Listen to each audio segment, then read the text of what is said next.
Welcome back to our conversation with UMass President Marty Meehan. And Marty, we've been talking about the crisis of affordability and the viability of institutions, both private and public.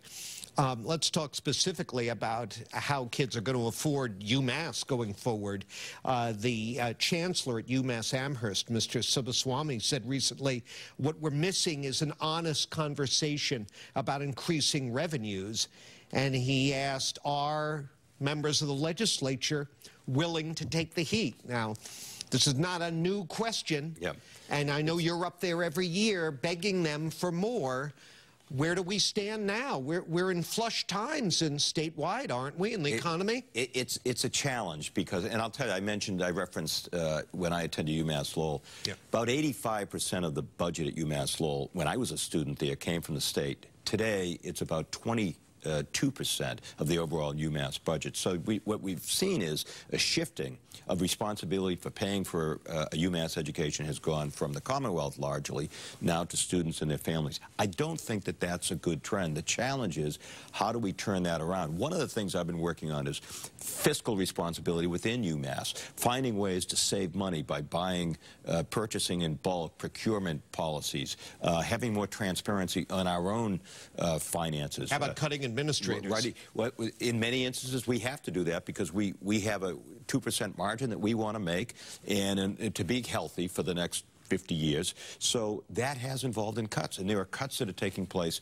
throughout our campuses. Part of the challenge is, on occasion, the state gives us parameters of what our employees are going to get for right. cost of living.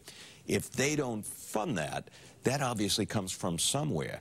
The other thing I would say, John, we're one of the few university systems in the country where all of our undergraduate campuses are nationally ranked Tier 1 by U.S. News & World Report. That will aid us in the future because students are looking for quality, but that is affordable. But it's a constant challenge. Is a tax hike out of Beacon Hill to at least in part help fund higher ed a total non-starter? Well, I think it would probably involve something like the referendum that was going to take place at the courts throughout. My guess would be that there will be another referendum that will propose increasing revenue for those who are most wealthy. That'd be 4 years away, right? It's a few years away. Yeah. And what's been happening, we usually get a 1% increase in our budget, and inflation is at 3%. That's part of the challenge. Yeah. We don't have enough time to get into everything, but I can't let our conversation pass without my perennial question here. First of all, congrats on the UMass Amherst hockey team. They've been rated #1 off and on throughout this season. Great-looking team.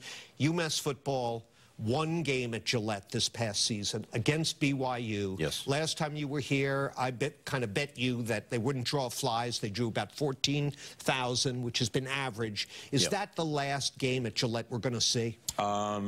That depends upon the opponent. I think that they did have a game at Gillette where they played UNH and they had 25,000 people. The program wants to play their games on the UMass Amherst campus. Students like it. The Amherst campus likes it. I will tell you, I did go to the game at Georgia, and I will tell you that Georgia paid the University of Massachusetts football program $1.5 million to play them down there. What was the final score on that one? I think it was 52 to... UMass scored 27 points. Okay. All right. Go UMass. Thanks a lot. Thanks, John. Appreciate President Marty Meehan of the UMass system. That's it for me. Now, back over to my colleagues for more WBZ News.